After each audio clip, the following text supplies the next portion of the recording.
మీ జీతం పెరక్కపోయినా ఖర్చులు మాత్రం రోజురోజుకి రెట్టింపవుతున్నాయా? నెలాఖరికి ఖాళీగా కనిపిస్తున్న మీ బ్యాలెన్స్ ఖాతా చూసి మౌనంగా మొహం చాటేస్తున్నారా?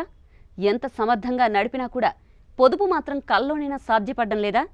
మీరు 30 ఏళ్ల వయసులో డబ్బు కోసం పరిగెడుతుంటే ఆర్థిక స్వాతంత్రం పొందేసరికి మీకు 60 ఏళ్ళు వచ్చేస్తాయి.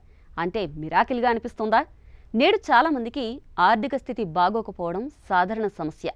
ఈ ప్రాబ్లంకు చెక్ పెట్టే ఐడియా నేను మీకు చెప్తాను, వినండి. నెలకు కేవలం 3000 రూపాయలు పెట్టుబడి పెడితే కోటీశ్వరుడి స్థాయిలో డబ్బు కూడబెట్టొచ్చని చెబితే నమ్ముతారా? అదెలా సాధ్యమవుతుంది అనుకుంటున్నారా? ఇదేం మాయ కాదండి. అలాగే ఇది బ్యాంక్ ఎఫ్డి కూడా కాదు, పోస్ట్ ఆఫీస్ స్కీమ్ అంతకన్నా కాదు. అయితే ఏంటి? మ్యూచువల్ ఫండ్స్ అంటే చాలా మందికి తెలిసే ఉంటుంది. కానీ వాటిలో పెట్టుబడి పెట్టాలంటే పెద్ద మొత్తాలు అవసరమవుతాయి అనేది చాలా మందికి ఉన్న అపోహ. కానీ సిప్ అనే సింపుల్ ప్లాన్తో నెలకు 100 రూపాయల నుంచే పెట్టుబడి పెట్టొచ్చు. అసలు సిప్ అంటే ఏంటి, ఎలా మొదలు పెట్టాలి? ఇవే ఇప్పుడు మీ ముందున్న డౌట్స్ కదా. ఇప్పుడు ఒక్కొక్కటి సింపుల్గా క్లియర్ చేద్దాం. సిప్ అంటే సిస్టమాటిక్ ఇన్వెస్ట్మెంట్ ప్లాన్.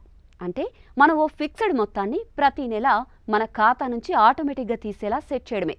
ఇది కేవలం పొదుపు మాత్రమే కాదు. స్టాక్ మార్కెట్లో ఉన్న కంపెనీల షేర్లలో మన డబ్బు మ్యూచువల్ ఫండ్ ద్వారా ఇన్వెస్ట్ అవుతుంది. అయితే మార్కెట్ పెరుగుతుంటే లాభాలు, పడిపోతే కొంత నష్టం కూడా ఉండొచ్చు. కానీ దీన్ని లాంగ్ టర్మ్లో చూస్తే కొన్నిసార్లు మీ డబ్బుతో ఎక్కువ యూనిట్లు వస్తాయి, ఇంకొన్నిసార్లేమో తక్కువ యూనిట్లు వస్తాయి. మొత్తంగా చూస్తే లాభ నష్టాలని బ్యాలెన్స్ చేస్తూ ఒక సరాసరి ధరగా నిలుస్తాయి. దీని రూపాయి ఖర్చు సగటు అంటారు. ఈ విధానం వల్ల చివరికి మంచి రిటర్న్స్ రావడమే కాదు, రిస్క్ కూడా తగ్గుతుంది. ఇది ఫిక్స్డ్ డిపాజిట్లా కాకుండా క్రమంగా పెరుగుతూ పోతుంది. మీ డబ్బు మీరు కాస్తగా పెట్టే కొద్దీ అది తిరిగి మళ్లీ లాభాలతో కలిసి పెరుగుతుంది.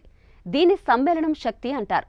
దీనివల్ల మీరు నెలకు 3000 రూపాయల చొప్పున 15-20 ఏళ్ల పాటు పెట్టుబడి పెడితే చివరకు మీరు 70 లక్షల నుంచి కోటి రూపాయల వరకు సేవ్ చేసుకోగలుగుతారు. ఇప్పుడు మీ మదిలో వచ్చే ప్రశ్న ఏంటి? ఈ డబ్బు నిజంగా వస్తుందా? మీకు చిన్న ఉదాహరణ. ఓ సాఫ్ట్వేర్ ఇంజనీర్ రాజేష్ అనే వ్యక్తి నెలకు 3000 రూపాయల చొప్పున సిప్ చేస్తూ 15 సంవత్సరాలు నిలకడగా పెట్టుబడి పెట్టాడు. మొత్తంగా 5.4 లక్షలు పెట్టాడు. కానీ సమయానుకూలంగా మార్కెట్ పెరిగింది. అతడి పోర్ట్ఫోలియో విలువ 10 ఏళ్లలో 10 లక్షలకు చేరుకుంది. ఇది మ్యాజిక్ కాదు, మంత్రము కాదు. ఇది సిప్ పనిచేసే విధానం. అయితే ఇది పూర్తిగా రిస్క్ ఫ్రీ కాదండోయ్. మార్కెట్ మీద ఆధారపడి లాభ నష్టాలు వస్తాయి. మ్యూచువల్ ఫండ్ మేనేజర్లు మీ డబ్బుతో కంపెనీ షేర్లు కొనుగోలు చేస్తారు. కానీ మీకు ఏ బాధ్యత ఉండదు.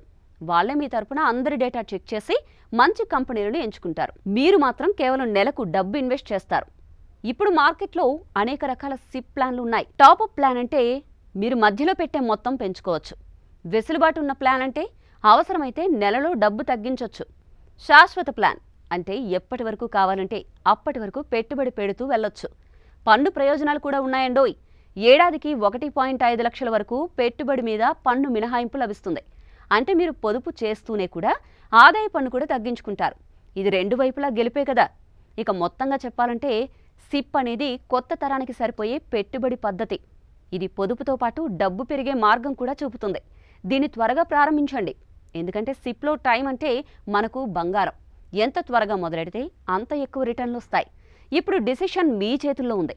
మీరు ప్రతి నెల ఫోన్ బిల్, ఓటీటీ సబ్స్క్రిప్షన్ కోసం ఖర్చు పెడతారు కదా. అలాగే మీ భవిష్యత్తు కోసం సిప్గా కూడా పెట్టాలి అంటే ఎందుకు ఆలోచిస్తారు? ఇప్పుడు పెట్టే చిన్న మొత్తాలు రేపటి పెద్ద కలల్ని నెరవేర్చగలవు.